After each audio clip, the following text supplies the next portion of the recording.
sebelum kita memulai pembelajaran pada hari ini, mari kita berdoa terlebih dahulu. Tepuk satu, tepuk dua, oke. Tepuk tiga, semangat. Tepuk empat, konsentrasi. Tepuk lima, siap berdoa.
Baiklah anak-anak, untuk menanamkan rasa nasionalisme kita, mari kita bersama-sama menyanyikan lagu Indonesia Raya.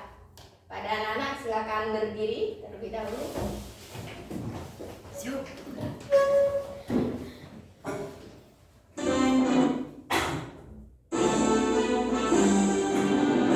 Indonesia,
diberi kesembuhan oleh Allah Subhanahu wa taala sehingga bisa masuk kembali menemani kalian semua di sini. Nah, jadi yang tidak masuk ada 2 ya.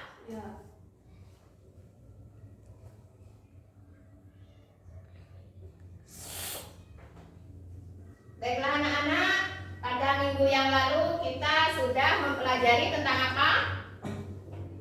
Iman kepada kitab-kitab Allah. Nah, kalian masih ingat apa arti dari iman? Percaya. Iman kepada kitab-kitab Allah termasuk rukun iman yang keberapa? 3. Nah, coba sekarang sebutkan rukun iman. Yang pertama, iman kepada Allah. 2, iman kepada malaikat Allah. 3, iman kepada kitab-kitab Allah. 4, iman kepada nabi dan rasul. 5, iman kepada hari akhir. 6, iman kepada qadar. Nah, itu pelajaran yang minggu lalu ya. Nah, untuk sekarang ini kita akan belajar tentang sejarah Al-Quran, hakikat Al-Quran, dan keistimewaan Al-Quran. Nah, untuk itu ada tujuan pembelajaran yang harus kalian capai. Nah, yang pertama, peserta didik mampu memahami proses penulisan dan pengumpulan ayat-ayat suci Al-Quran mulai dari zaman Rasulullah hingga pada masa Khulafaur Rasyidin. Yang kedua, peserta didik mampu membiasakan membaca Al-Quran dan menjadikan Al-Quran sebagai sumber hukum dan petunjuk hidup bagi umat manusia. Dan yang terakhir, peserta didik mampu mengetahui keindahan bahasa dan struktur penyampaian pesan Al-Quran yang memiliki keunikan sendiri. Nah, jadi itu ya anak-anak tentang tujuan pembelajaran kita pada hari ini. Nah, baiklah anak-anak, untuk materi kali ini tentang sejarah turunnya Al-Quran. Nah, Al-Quran itu diturunkan oleh Allah Subhanahu wa taala secara berangsur-angsur, yaitu melalui siapa? Malaikat Jibril yang disampaikan kepada Nabi Muhammad SAW selama kurang lebih 23 tahun. Nah, yaitu 22 tahun 2 bulan 22 hari. Dan wahyu yang pertama kali turun yaitu surah Al-Alaq ayat 1 sampai ayat 5, yaitu ketika Nabi Muhammad SAW bertahanus di Gua Hiro. Nah, coba di antara kalian saya menyebutkan surah Al-Alaq ayat 1 sampai ayat 5. Coba baca bersama-sama. Bismillahirrahmanirrahim. Iqra bismi rabbikal ladzi khalaq. Khalaqal insana min 'alaq.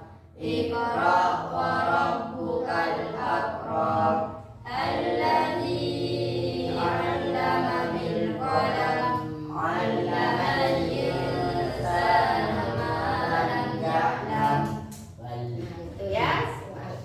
Jadi ayat yang pertama turun yaitu surah Al-Alaq ayat 1 sampai ayat 5. Kemudian surah yang terakhir yaitu surah Al-Maidah ayat 3, yaitu ketika Nabi Muhammad melakukan haji wada atau haji yang terakhir. Nah, selain itu pada Al-Quran itu diturunkan dalam 2 periode, yaitu periode Mekah, di mana itu Al-Quran diturunkan sebelum Nabi Muhammad hijrah ke Madinah. Nah, di situ Al-Quran surah yang diturunkan pada periode Mekah itu berjumlah 86 surah, dan itu yaitu surah yang pertama yaitu yang tadi ayat 1 sampai ayat 5 surah Al-Alaq. Kemudian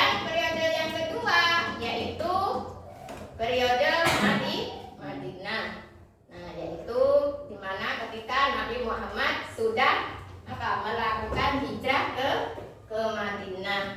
Nah, surah yang diturunkan pada periode Madinah yaitu ada 28 surah.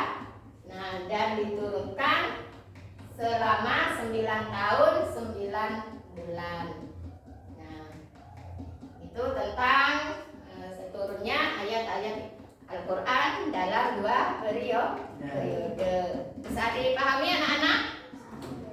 Nah, selanjutnya periode penulisan dan pembukuan Al-Quran.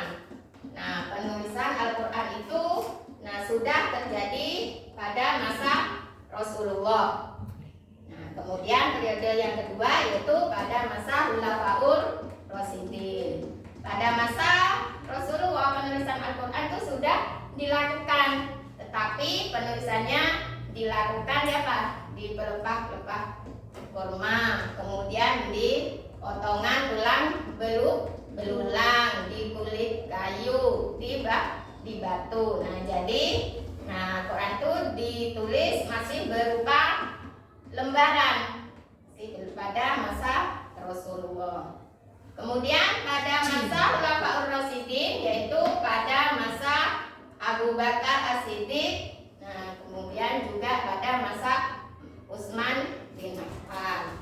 Pada masa Abu Bakar As-Siddiq, Khalifah Umar bin Khattab khawatir Al-Quran itu tidak bisa terjaga karena banyak sahabat-sahabat yang hafal Al-Quran itu meninggal akibat peperangan, sehingga Abu Bakar Umar bin Khattab mempunyai inisiatif untuk menuliskan dan mengumpulkan Al-Quran.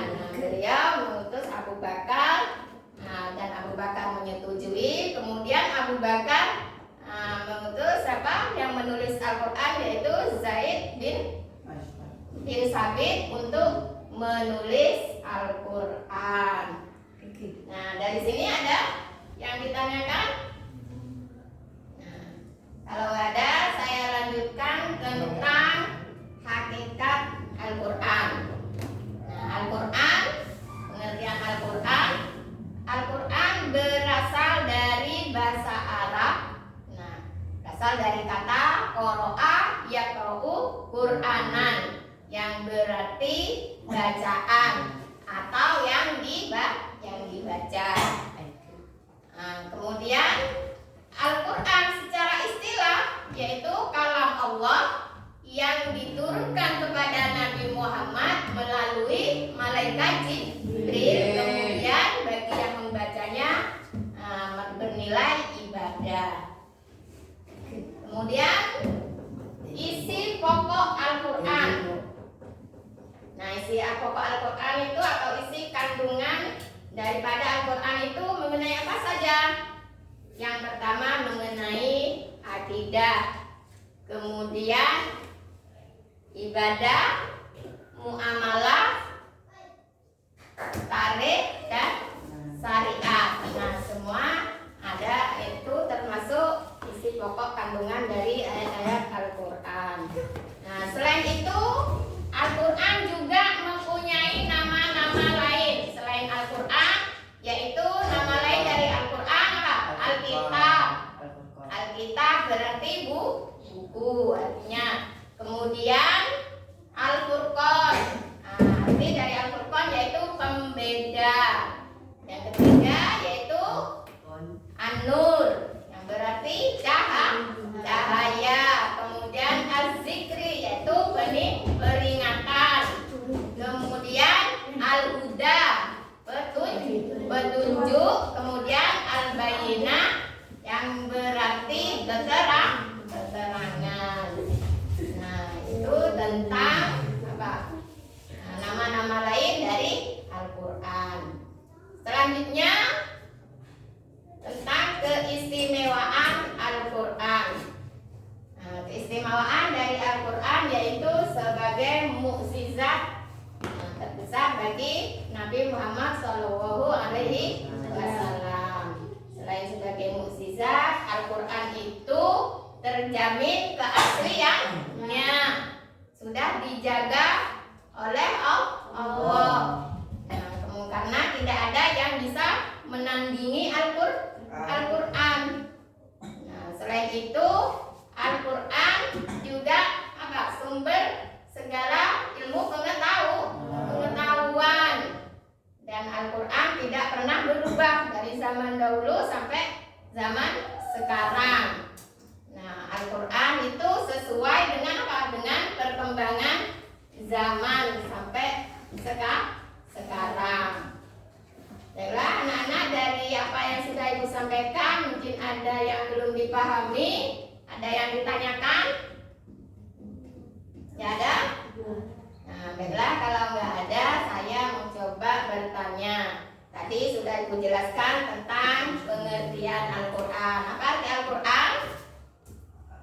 Secara bahasa, bacaan. Secara istilah apa artinya? Firman Allah atau kalam Allah. Kemudian Al-Quran, nama-nama lain Al-Quran apa saja? Al-Furqan, Alkitab. Kemudian apa lagi? Al-Huda. Nah, baiklah anak-anak, berarti kalian sudah paham semua. Nah, sekarang Ibu akan membagi tugas. Nah, ini adalah, di sini ada sebuah gambar. Nah, kemudian ada beberapa pertanyaan.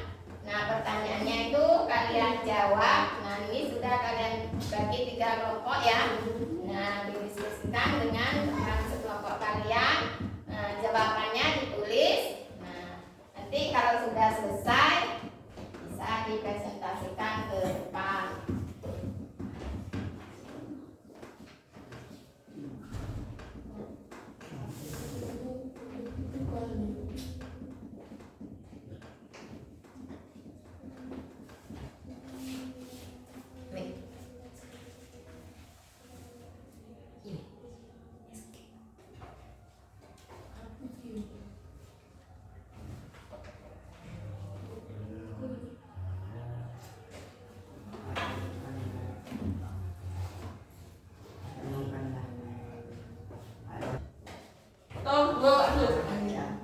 Anak-anak sudah ada yang selesai?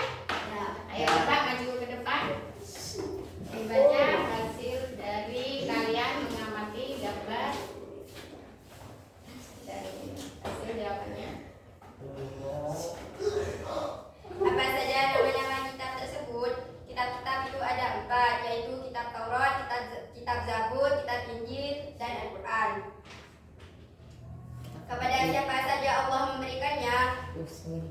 Kitab Taurat diturunkan kepada Nabi Musa, kitab Zabur diturunkan kepada Nabi Daud, kitab Injil diturunkan kepada Nabi Isa, Al-Quran diturunkan kepada Nabi Muhammad SAW. Apa yang membedakan kitab-kitab tersebut dengan kitab Al-Quran? Yaitu Al-Quran lebih sempurna dan lengkap daripada kitab-kitab yang lain. Dari teman-teman kalian mungkin ada yang mau menambahkan jawaban ataupun memberikan pertanyaan, silahkan. Nanti sudah cukup ya, Nah, mungkin saya hanya menambahkan sedikit bahwasanya memang Al-Quran itu lebih sempurna daripada kitab-kitab yang lain dan keasliannya juga terjaga. Sudah, silakan duduk kembali.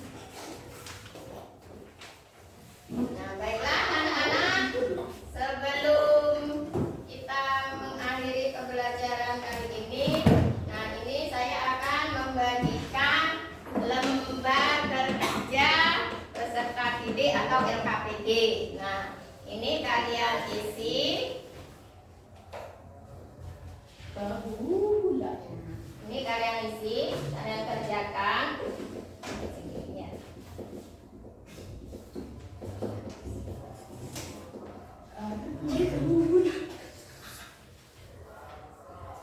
Yuk, kalian kerjakan.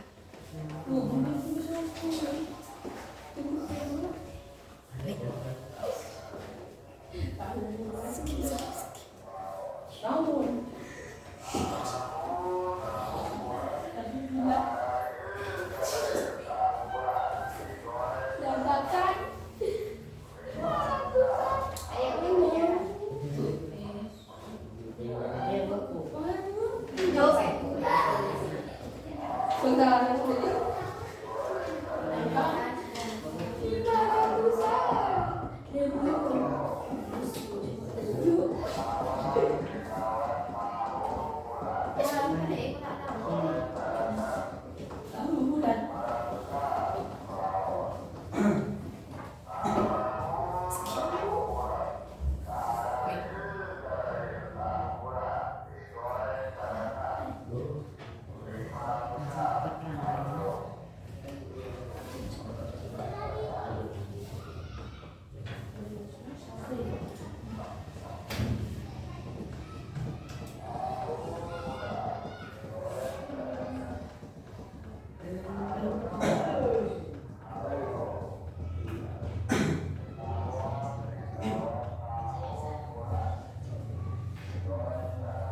Sudah, Nana? Sudah. Sudah dikumpulkan. Tetuk.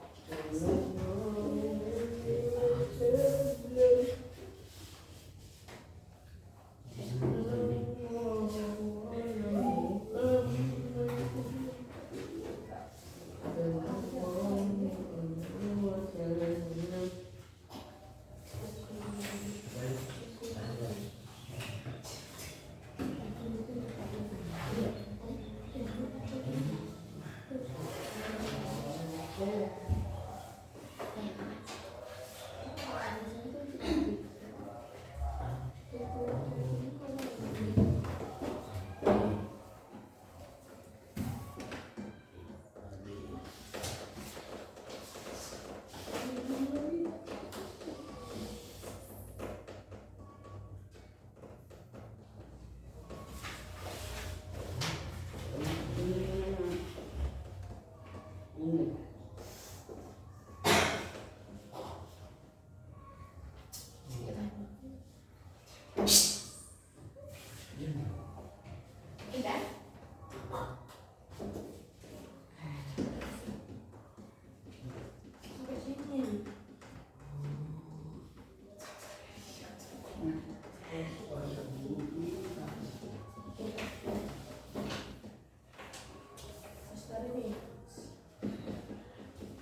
Baiklah anak-anak, dari apa yang sudah kita pelajari tentang materi tadi, mungkin ada yang bisa menyimpulkan, yaitu sejarah turunnya Al-Quran, bahwasanya Al-Quran diturunkan secara berangsur-angsur dan Al-Quran diturunkan dalam dua periode Mekah dan periode Madinah. Kemudian nama-nama lain Al-Quran ada apa saja? Alkitab, Al-Furqan, Al-Huda, kemudian Al-Bayyinah. Nah, kemudian keistimewaan Al-Quran itu apa saja? Sebagai mukjizat, kemudian juga terjaga keasliannya. Kemudian dari segi apa?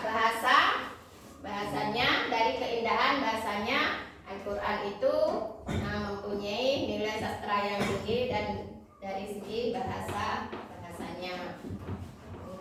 Ada yang ingin ditanyakan sebelum kita mengakhiri pembelajaran pada hari ini? Nah, baiklah nak, kalau tidak ada, untuk minggu depan pertemuan